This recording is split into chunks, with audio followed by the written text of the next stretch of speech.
ఈ వీడియోలో control structures in PHP గురించి తెలుసుకుందాం. కంట్రోల్ స్ట్రక్చర్ అంటే ఏంటి అంటే the following statements are used to control or alter the execution process based on the some condition. అంటే బేస్డ్ ఆన్ మనం ఏదైనా కండిషన్ ఇస్తే ఆ కండిషన్ బేస్ చేసుకొని స్టేట్మెంట్ 1 నుండి ఫర్ ఎగ్జాంపుల్ 10 స్టేట్మెంట్స్ ఇస్తే ప్రోగ్రాంలో స్టేట్మెంట్ 1 నుండి స్టేట్మెంట్ 10కి జంప్ అవుతాయి కొన్ని సిచ్యువేషన్లో కండిషన్ బేస్ చేసుకొని. సో ఇలా మనకి స్టేట్మెంట్స్ని కంట్రోల్ చేస్తున్నాయి ఈ కంట్రోల్ స్ట్రక్చర్స్ అనేది. సో అందుకోసం వీటిని control statements or control structures అని అంటాం. సో ఈ కంట్రోల్ స్ట్రక్చర్స్ అనేది ఏ కాన్సెప్ట్స్ ఉంటాయంటే ఇఫ్ ఒకటి, ఇఫ్ ఎల్స్, నెక్స్ట్ ఎల్స్, తర్వాత లూపింగ్, ఇవి కండిషనల్ స్టేట్మెంట్స్ అని కూడా అంటాం. నెక్స్ట్ వన్ లూపింగ్ స్టేట్మెంట్స్ అంటే while, do while, next for loop, for each loop, next switch case ఒకటి, తర్వాత break and continue and return, next require, include, require underscore once, next include underscore 1. ఇవన్నీ control structures concepts కింద వస్తాయి. So ఈ వీడియోలో మనం if else statements గురించి with ప్రాక్టికల్గా ఎగ్జిక్యూట్ చేసి చూపిస్తాను. నెక్స్ట్ ఫర్దర్ వీడియోలో లూపింగ్, రిమైనింగ్ ప్రోగ్రామ్స్ అన్ని కాన్సెప్ట్స్ తీస్తాను. సో ఇప్పుడు సింపుల్ ఇఫ్ గురించి చూద్దాం. నెక్స్ట్ వన్ ఇందులో ఫస్ట్ చూద్దాం ఇఫ్ స్టేట్మెంట్. దీన్ని సింపుల్ ఇఫ్ కూడా అని అంటాం. సో ఇక్కడ ఇఫ్ స్టేట్మెంట్ యొక్క సింటాక్స్ చూడండి. ఇఫ్ బ్రాకెట్స్ కండిషన్, మనం ఏదైతే కండిషన్ అప్లై చేయాలనుకుంటున్నామో కండిషన్ని బ్రాకెట్లో ఇస్తాం. తర్వాత ఫ్లవర్ బ్రాకెట్స్, నెక్స్ట్ ఆ కండిషన్ బేస్ చేసుకొని మనం స్టేట్మెంట్స్ స్టేట్మెంట్స్ ఎన్నైనా మనం ప్రిపేర్ రాయొచ్చు కదా. సో స్టేట్మెంట్ 1 నుండి స్టేట్మెంట్ n వరకు, తర్వాత ఫ్లవర్ బ్రాకెట్స్ క్లోజ్ చేస్తాం. ఇది ఇఫ్ స్టేట్మెంట్ యొక్క సింటాక్స్. సింపుల్ ఇఫ్లో ఏ విధంగా ఎగ్జిక్యూట్ అవుతుందంటే ప్రోగ్రామ్, ఇప్పుడు ఫర్ ఎగ్జాంపుల్ మనం ఇఫ్ కండిషన్ ఇచ్చాం కదా, కండిషన్ అనేది ట్రూ అయినట్టయితే ఆ విత్ ఇన్ ది బ్లాక్లోనే మనకి స్టేట్మెంట్స్ అనేది ఎగ్జిక్యూట్ అవుతుంది. ఒకవేళ కండిషన్ అనేది ఫాల్స్ అయింది అనుకోండి, ఇఫ్ కండిషన్లో లూప్లో ఉన్న స్టేట్మెంట్స్ ఏవి ఎగ్జిక్యూట్ అవ్వవు. అది simple if concept. Example program చూద్దాం. నెక్స్ట్ ఎగ్జాంపుల్ చూడండి. ఇప్పుడు starting HTML tag, next body tag, less than question mark PHP. ఇప్పుడు వేరియబుల్స్ 2 వేరియబుల్స్ తీసుకున్నాం. $x ఒక వేరియబుల్, $y x ఒక వేరియబుల్, y ఒక వేరియబుల్. ఈజ్ ఈక్వల్ టు అంటే assignment operator x is equal to 20 అంటే 20 అనేది x వేరియబుల్కి అసైన్ చేసాం, 35 అనేది వైకి వేరియబుల్కి అసైన్ చేసాం. ఇప్పుడు కండిషన్ ఇవ్వాలి కదా సింపుల్ ఇఫ్లో. సో ఇఫ్ బ్రాకెట్స్లో $x లెస్ దెన్ $y అంటే x కన్నా వాల్యూ అనేది y వాల్యూ ఎక్కువ ఉందని కండిషన్ కదా. సో ఇప్పుడు మనకి అవుట్పుట్ ప్రింట్ ఏమవ్వాలి కావాలంటే అది మనం ఎకో స్టేట్మెంట్ యూజ్ చేసి డిస్ప్లే అవ్వడం కోసం రాస్తాం కదా. సో ఇక్కడ x is smaller than y. ఎప్పుడు ఇఫ్ కండిషన్ మనం x వాల్యూ అనేది y వాల్యూ కన్నా తక్కువ ఉంటే ఆ బ్లాక్ ఎకోలో మనం ఏదైతే టెక్స్ట్ రాసామో అది ప్రింట్ అవుతుంది, లేదు అంటే ఆ బ్లాక్ అనేది మనకి డిస్ప్లే అవ్వదు. సో ఇక్కడ వాల్యూ అనేది 20 లెస్ దెన్ 35 కండిషన్ ట్రూ అయింది కదా. సో అవుట్పుట్ మనకి x is smaller than y అని డిస్ప్లే అవుతుంది. నెక్స్ట్ ఫైనల్గా end question mark greater than body tag close చేసాం, HTML ట్యాగ్. ఇది సింపుల్ ఇఫ్. నెక్స్ట్ ప్రాక్టికల్గా నేను ఈ ఎక్స్ప్లెయిన్ చేసిన తర్వాత ఎగ్జిక్యూట్ కూడా చేస్తాను సిస్టంలోని. నెక్స్ట్ వన్ ఇప్పుడు సింపుల్ ఇఫ్ చూసాం కదా, కండిషన్ ట్రూ అయితేనే ఆ బ్లాక్ ఆఫ్ ది స్టేట్మెంట్ మనకి ఎగ్జిక్యూట్ అవుతుంది. ఇప్పుడు కండిషన్ ట్రూ అయితే ఇఫ్ బ్లాక్, ఫాల్స్ అయితే ఇంకో స్టేట్మెంట్ మనకి ప్రింట్ అవ్వడానికి యూజ్ చేసింది if else statements. Okay, syntax చూద్దాం. So first if else statement యొక్క syntax if condition, next flower brackets, require statements అంటే కండిషన్ ట్రూ అయితే మనం ఏదైతే స్టేట్మెంట్ రాయాలనుకుంటున్నామో స్టేట్మెంట్ రాస్తాం. నెక్స్ట్ ఒకవేళ కండిషన్ అనేది మనం ఇచ్చింది ఫాల్స్ అయినట్టయితే ఎల్స్ బ్లాక్ మనకి ఓపెన్ డిస్ప్లే అవ్వాలి. సో అందుకోసం ఎల్స్ బ్లాక్ అనమాట. అంటే కండిషన్ అనేది ట్రూ అయితే ఒక స్టేట్మెంట్ మనకు ప్రింట్ అవ్వాలి, ఒకవేళ కండిషన్ ట్రూ కాకపోతే ఫాల్స్ అయినట్టయితే ఎల్స్ బ్లాక్ మనకి ప్రింట్ అవ్వాలి. సో దాన్ని రిప్రజెంట్ చేసేది if else statement. Example next one if else if statement Sintex. So video end వరకు చూడండి, ఎందుకంటే ప్రాక్టికల్గా కూడా నేను ఎగ్జిక్యూట్ చేసి చూపిస్తాను. నెక్స్ట్ వన్ ఏంటి, ఇఫ్ ఎల్స్ ఇఫ్ స్టేట్మెంట్స్. అంటే నార్మల్గా సింపుల్ ఇఫ్లోని ఒక కండిషన్ ఇచ్చాం, ఇఫ్ ఎల్స్లోని కండిషన్ ట్రూ అయితే ఒక స్టేట్మెంట్ ప్రింట్ అవుతుంది, కండిషన్ ఫాల్స్ అయితే ఒక స్టేట్మెంట్ ప్రింట్ అవుతుంది కదా. ఇక్కడ ఇఫ్ ఎల్స్ ఇఫ్ స్టేట్మెంట్లో ఏమవుతుందంటే, మనం ఇఫ్ ఒక కండిషన్ ఇచ్చాం కదా, ఆ కండిషన్ ట్రూ అయితే ఆ బ్లాక్ మనకి ఎగ్జిక్యూట్ అవుతుంది. ఒకవేళ కండిషన్ ఫాల్స్ అయినట్టయితే నెక్స్ట్ మనం ఇంకో కండిషన్ కూడా ఇచ్చే ఛాన్సెస్ ఉంటాయి. దానికోసం అడ్వాంటేజెస్ మనకి ఎల్స్ ఇఫ్ యూజ్ చేస్తాం అనమాట. సో ఇప్పుడు ఇఫ్ కండిషన్ ట్రూ అయితే ఇఫ్ బ్లాక్ మనకు ఓపెన్ అవుతుంది, ఒకవేళ అది ఫాల్స్ అయినట్టు అయితే నెక్స్ట్ మనకి కండిషన్ చెక్ చేసుకుంటుంది. అంటే నెక్స్ట్ కండిషన్ ఏమి ఇచ్చాం, ఎల్స్ ఇఫ్లో ఇచ్చాం కదా కండిషన్ 2 అని, సో అది చెక్ చేసుకుంటుంది. సో అది కూడా ఫాల్స్ అయినట్టయితే అప్పుడు ఫైనల్గా ఎల్స్ బ్లాక్ ఉంటుంది కదా, అందులో ఉన్న స్టేట్మెంట్ అనేది ఇక్కడ మనకి ప్రింట్ చేస్తుంది అనమాట. అది if else if statements meaning. Example program చూద్దాం. If else if example program చూడండి. Starting HTML tag, next body tag, next less than question mark PHP, variable ఎక్స్లో 60 అనే వాల్యూ అసైన్ చేశాను, వేరియబుల్ వైలో 45ని వాల్యూ అసైన్ చేశాను. ఇక్కడ equal to nothing but equal అంటే ఏంటంటే రైట్ సైడ్ ఉన్న వాల్యూ అనేది లెఫ్ట్ సైడ్ ఉన్న వేరియబుల్కి అసైన్ చేస్తుంది.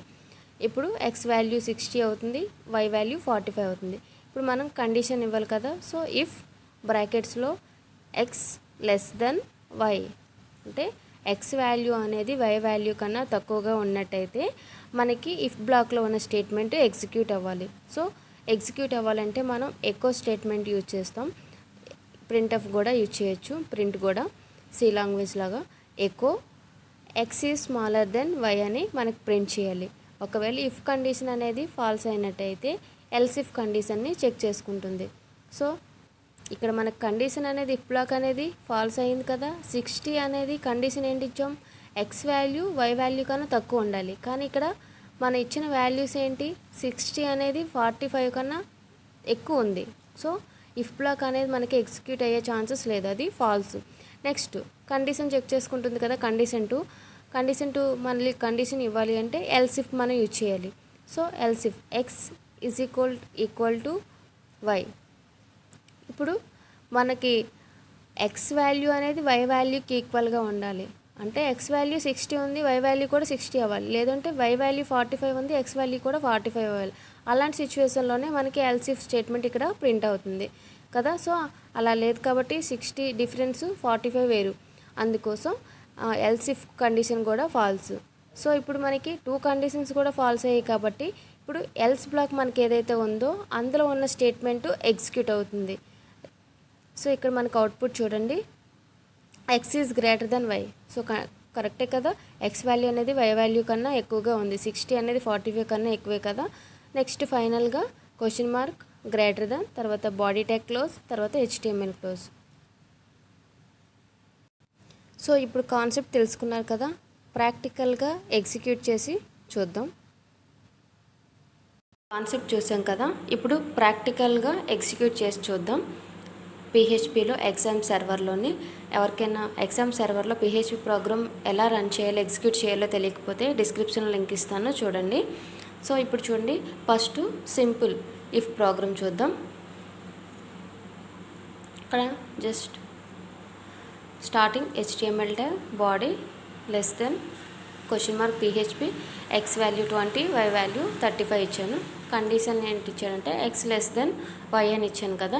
సో ఇక్కడ మనకి కండిషన్ అనేది ట్రూ అయిందా లేదా చెక్ చేసుకుందాం. ఎక్స్ 20 అంటే 20 లెస్ దెన్ 35, కండిషన్ ట్రూ కదా. సో మనకి అవుట్పుట్ ఏంటి రావాలి ఇక్కడ అంటే ఇఫ్ కండిషన్ ట్రూ అయింది కాబట్టి ఈ బ్లాక్ ఆఫ్ ది స్టేట్మెంట్ మనకి ప్రింట్ అవ్వాలి, x is smaller than why. So output ఇది రావాలి. ఎగ్జిక్యూట్ చేసి చూద్దాం.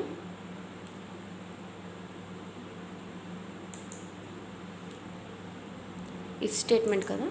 సో ఇక్కడ చూడండి, X is smaller than y అని అవుట్పుట్ వచ్చింది కదా. So correct.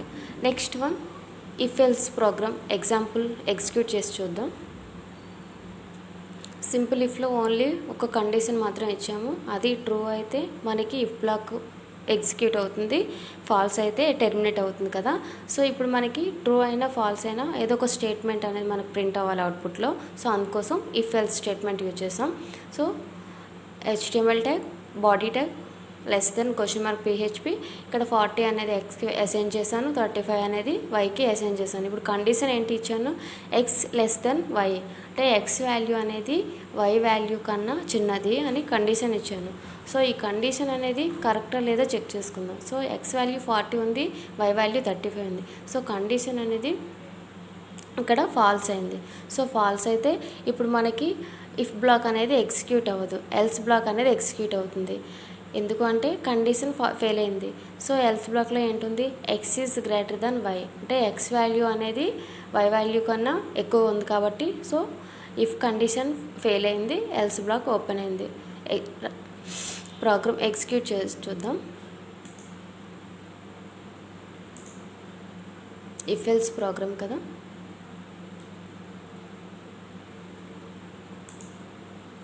చూడండి, X is greater than y, అవుట్పుట్లో కూడా x is greater than y వచ్చింది.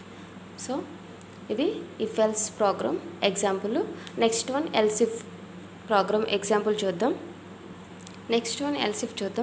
ఎల్స్ ఇఫ్ దేనికోసం అంటే, ఫర్ ఎగ్జాంపుల్ ఇఫ్ ఒక కండిషన్ ఇచ్చాం, అది ఫెయిల్ అయినట్టయితే ఇంకో కండిషన్ ఇవ్వాలి కదా. సో అలాంటి సిచ్యువేషన్లో ఎల్స్ ఇఫ్ కండిషన్ మనం యూజ్ చేస్తాం. ఇప్పుడు మనకి ఈ ప్రోగ్రాంలో ఎగ్జిక్యూషన్ ఎలా అవుతుందంటే, ఇఫ్ కండిషన్ ఇస్తాం కదా, కండిషన్ చెక్ చేస్తుంది, అది సక్సెస్ అయినట్టయితే, కండిషన్ ట్రూ అయినట్టయితే ఇఫ్ బ్లాక్లో ఉన్న స్టేట్మెంట్ ఎగ్జిక్యూట్ అవుతుంది. ఒకవేళ ఇఫ్ కండిషన్ మన కండిషన్ అనేది ఫెయిల్ అయినట్టయితే ఎల్స్ ఇఫ్ కండిషన్ చెక్ చేసుకుంటుంది, అంటే నెక్స్ట్ కండిషన్ చెక్ చేసుకుంటుంది. సో అక్కడ ట్రూ అయినట్టయితే ఆ బ్లాక్ ఎగ్జిక్యూట్ అవుతుంది, లేదు అంటే నెక్స్ట్ ఎల్స్ బ్లాక్ అనేది ఎగ్జిక్యూట్ అవుతుంది. సో అది ఎగ్జాంపుల్ ప్రోగ్రామ్ చూద్దాం. ఇక్కడ చూడండి, starting HTML tag, body tag, తర్వాత లెస్ దెన్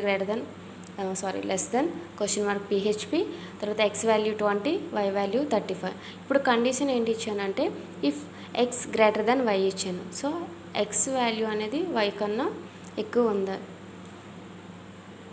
ఇప్పుడు కండిషన్ చెక్ చేసుకుంటుంది. So x greater than y, ఓకేనా. ఇప్పుడు ఎక్స్ వాల్యూ 20 ఉంది, వై వాల్యూ 35 ఉంది. సో కండిషన్ ఏంటి, ఎక్స్ గ్రేటర్ దెన్ వై, అంటే ఎక్స్ వాల్యూ అనేది వై వాల్యూ కన్నా ఎక్కువ ఉందని కండిషన్ ఇచ్చాం. సో ఇక్కడ కండిషన్ అనేది ఫెయిల్ అయింది, ఫాల్స్ అయింది కాబట్టి ఈ బ్లాక్ అనేది ఎగ్జిక్యూట్ అవ్వదు. సో నెక్స్ట్ కండిషన్ చెక్ చేసుకుంటుంది ఎల్స్ ఇఫ్లో, ఎక్స్ ఈక్వల్ టు వై, అంటే ఇక్కడ సింగిల్ ఈక్వల్ టు ఉండేటప్పుడు అసైన్మెంట్ ఆపరేటర్ అంటాం, ఇక్కడ 2 ఈక్వల్స్ ఉండేటప్పుడు కంపారిజన్, అంటే 2 వాల్యూస్ ఈక్వల్గా ఉన్నాయా లేదా మనకి చెక్ చేస్తుంది అనమాట. అంటే ఇక్కడ x is equal to y అంటే ఇక్కడ ఎక్స్ వాల్యూ 20 ఉంది, వై వాల్యూ కూడా 20 అవ్వాలి. సో అలా లేదు కదా, లేదంటే వై వాల్యూ 35 ఉంది, ఎక్స్ వాల్యూ అయినా 35 అవ్వాలి. సో రెండు వాల్యూస్ కూడా ఈక్వల్గా లేదు. సో ఎల్స్ ఇఫ్ కండిషన్ కూడా ఇక్కడ ఫాల్స్ అయింది. సో ఈ బ్లాక్ కూడా మనకి ఎగ్జిక్యూట్ అవ్వదు. నెక్స్ట్ ఇక్కడ ఇఫ్ కండిషన్ ఫాల్స్ అయింది, ఎల్స్ ఇఫ్ కండిషన్ కూడా ఫాల్స్ అయింది. సో మనకి ఇంకా నెక్స్ట్ వన్ ఏంటి, ఎల్స్ బ్లాక్ అనేది ఎగ్జిక్యూట్ అవుతుంది ఎప్పుడు, if else if conditions fail అయినప్పుడు. సో ఎల్స్ బ్లాక్లో స్టేట్మెంట్ ఏంటుంది, x is smaller than y ఉంది. సో అవుట్పుట్ మనకి ఇది అవుట్పుట్ డిస్ప్లే అవ్వాలి. సో చెక్ చేసుకుందాం, ఎల్స్ ఇఫ్ కదా program, else if. So x is smaller than y, x is smaller than why. So సరిపోయింది కదా, ఇవి conditional statements. Next looping statements చూద్దాం. ఈ వీడియో నచ్చినట్టయితే లైక్ చేయండి, ఫస్ట్ టైం చూసినట్టయితే లేటెస్ట్ అప్డేట్స్ కోసం సబ్స్క్రైబ్ చేయండి. Thank you for watching this video.